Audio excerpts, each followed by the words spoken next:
Good afternoon, folks. Today is 5 July. Thank God most of our fireworks have been fired off in the neighborhood, and it no longer sounds like Iraq for me, because our neighbors right across the other side of the hedgerow were firing them off at midnight last night, so it was unpleasant. It was a bit unpleasant. But 5 July, Battle of Kursk, the world that will make you hold your breath. So, our friend Curtis Hudson likes doing books first, so we're going to do it for a second time, and then we will ask you folks, our good subscribers, and any who are not subscribers but like to drop in on our videos to see which way you prefer. So, first book, of course, one of our favorites, The Vermont Retreats, Robert Satino. Classic, and it is the best book for the common layman and the general historian who likes the Eastern Front, because he covers in great detail, but not mind-numbing detail, from Kursk through the Soviet set of offensives. Then, of course, there's my other favorite, The Official German History of World War II, which is called Germany of the Second World War, and this is volume 8, which is expensive. It's approximately $300 on Amazon. In paperback, it's approximately $80. The bindings on the paperback ones have held up so far for me, the ones I do have in paperback.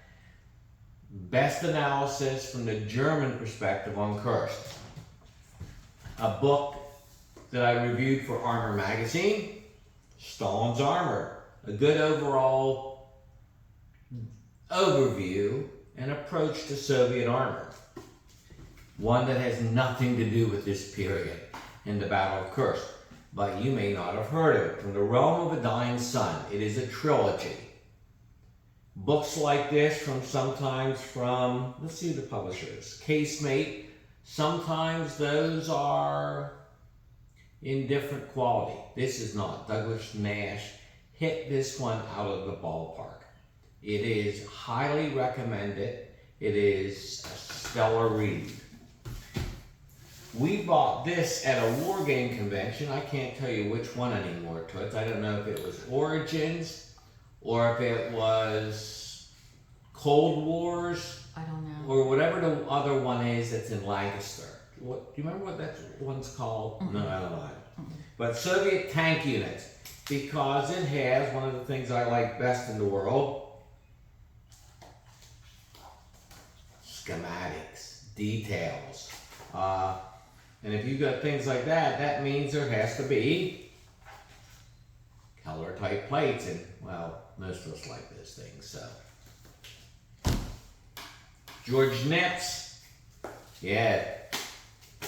Big heavy one, replete with many, many pictures. The first one I turned to was a German field ambulance shot up by Soviet troops.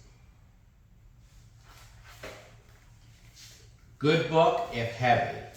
There's another one like it that I keep meaning to buy, and we haven't yet, and I can't even remember the name or the author, but I can see his website, and I can remember his email, but I can't remember his name. Really pretty good, isn't it?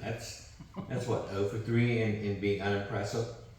Of course, then there's the U.S. Army Select German Army Operations. This is volume 7 Bravo. And I like best the Mias Riverline one in this book. The problem, though, is this looks like old Army typewriter print. Wow. This is ugly print, people. So it's a little hard to read. And then another one we did for Armor Magazine, the T-34. And Miss Katie and I saw a lot of those in the Ukraine up on pedestals. And we actually saw more T-34-85s up on pedestals in the Ukraine. So, all right, folks. Well, now it's time to look at games. Of course, that's what you really want to look at, isn't it? And of course, you want to look at me rather than Miss Katie, because I'm a devil dog. So Your hair is not curly. yeah, whatever. Okay, first game. One of my most beloved games, Kursk by SPI in the flat box. 6 turns. It's very dated. Very dated.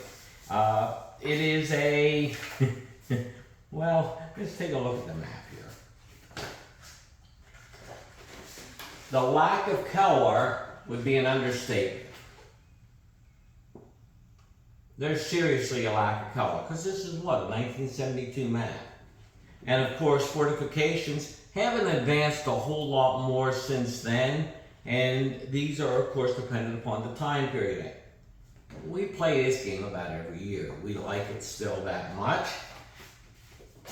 It is one of those that you either like it or kind of you don't, and because it's dated, you think it's a dog. Yeah, it's not the best one, but we did have the 1981 by Eric Goldberg. Had, past tense, didn't like it enough after we wrote the review for Paper Wars, and it went,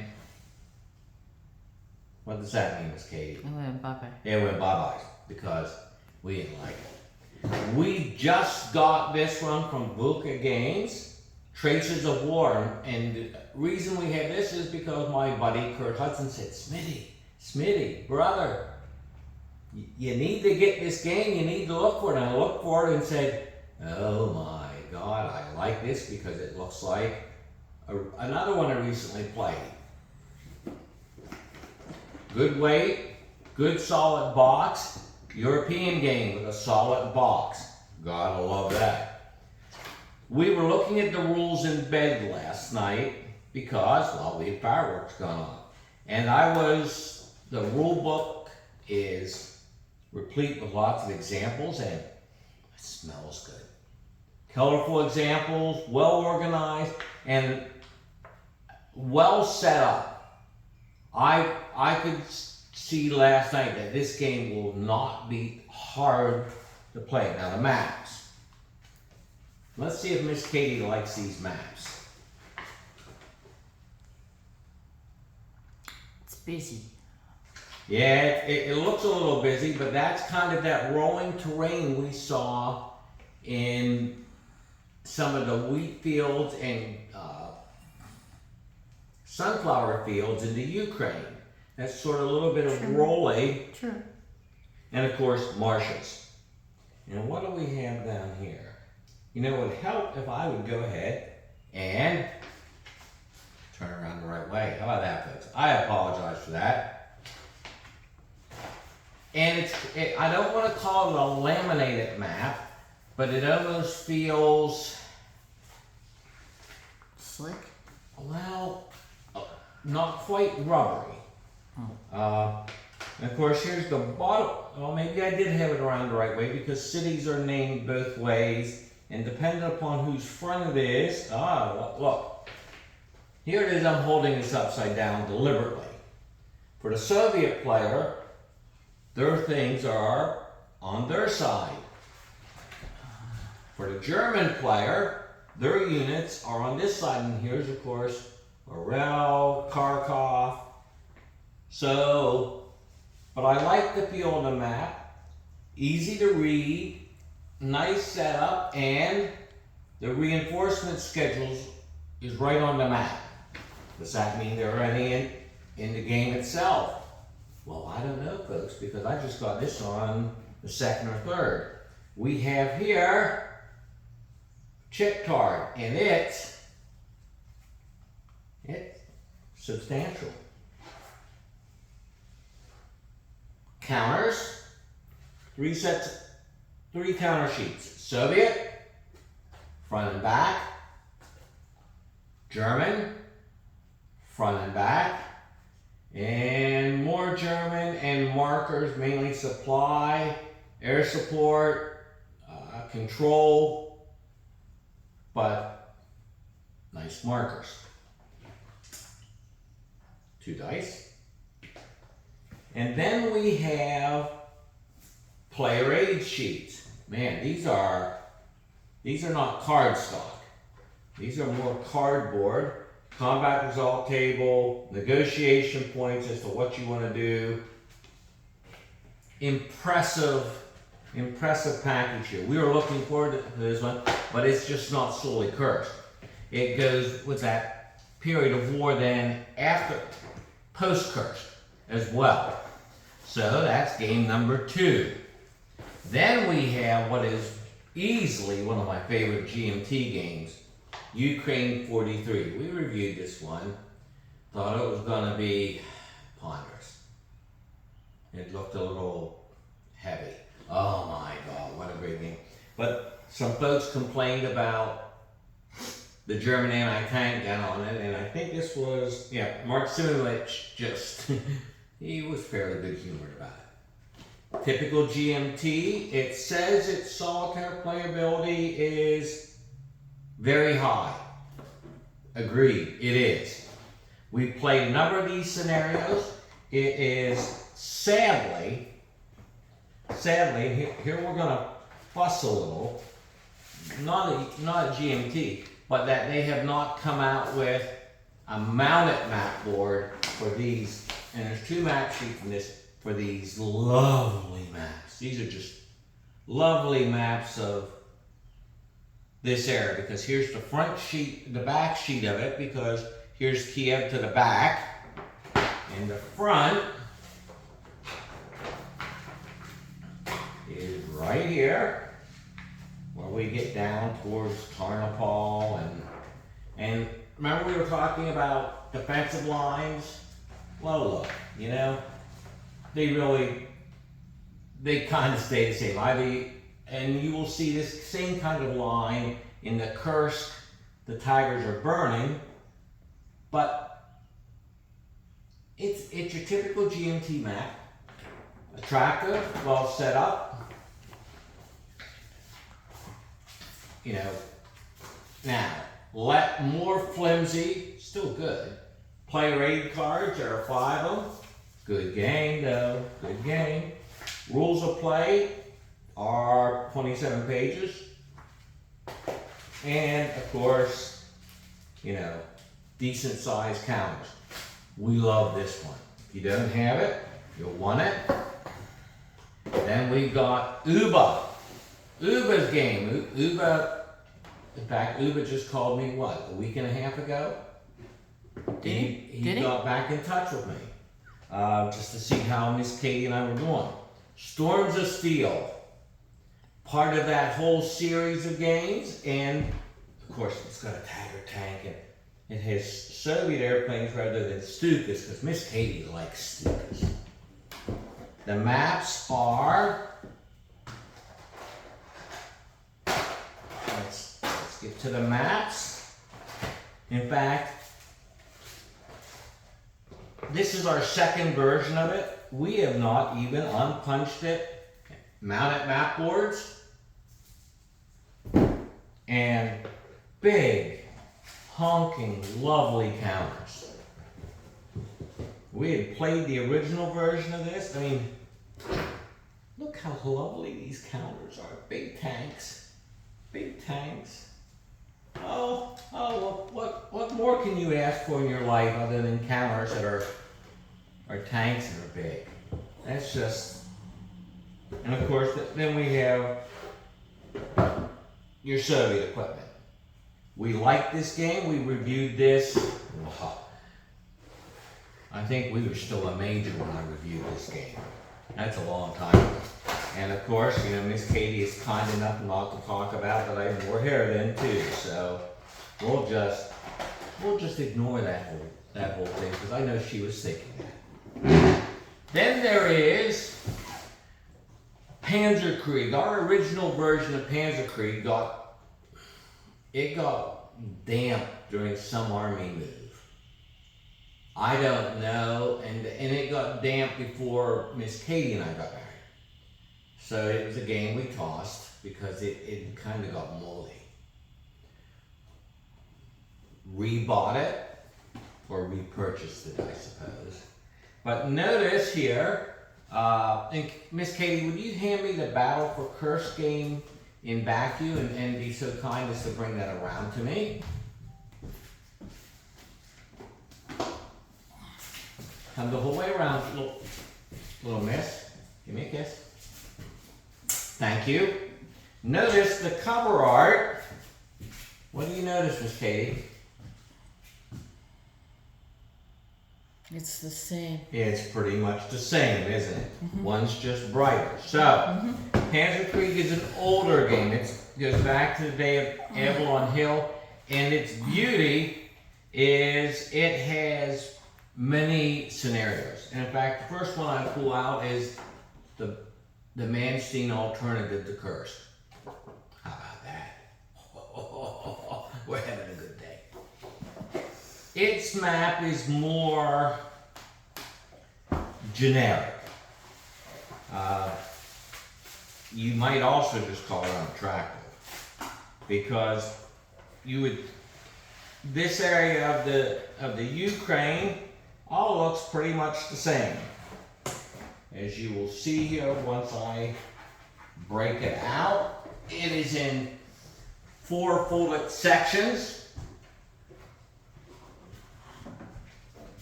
So this game can be picked up relatively cheaply either on eBay or the Consent site on Facebook. Not as cheap on Noble Knight though. Then there are several other games on this. We recently reviewed this one. We reviewed kind of the Ziploc one. We now got, because Roger B. McGowan was so nice, he sent us a new version. Because it has, what do I love, particularly in my games, Miss Katie? What kind of map boards do I like? Mounted map board. Mounted map boards. Because this version has, is this delightful? This is delightful. A mounted map board. I think incredibly well set up map, and it's a mounted map board. What makes this even better, and this is not per se just on the Battle of Kursk. This again, like Panzer Creek, like Ukraine 43, goes down through the whole period of other Soviet offenses. And here they give the optional rule book. Or actually other scenarios. Optional rules and counterfactuals, as Trevor Bednar calls them. Alternative setups. Alternative setups are not always big on this. Kursk canceled. Ooh, that's a good one. Sicily delayed. Ooh, another good one. So there are some good counterfactuals. I would strongly recommend this one. If you do not have it, the counters are attractive. It also includes a paper map, so you could be fooling around off to the side on it. And, yay, something to put counters in. Then we have several, not Ziploc, but magazine ones. We have Drive on Kursk. This is a Bomba game. Like it. We reviewed this one. Again, we see, it's a one mapper, we see the fortifications. Fortifications are, so it may not be the most attractive of maps. Well, you do it one way or you do it another. That's, how do you do fortifications? In fact, why don't you folks, somebody give me an idea and tell me, how would you do this map instead? What thoughts do you have on trying to make the fortification lines look better? I'd be curious to get your input on that, folks. Magazine game came in, was this an S&T one? Or was this a World at War? Regardless. Decent play. In fact, it is close to my second favorite Kursk game for actual battle. Much like Traces of War, Bomba did one called Escape to Nowhere, and this deals with, and this is the Japanese version, folks. So you will see much of it is in Japanese. Same sort of thing.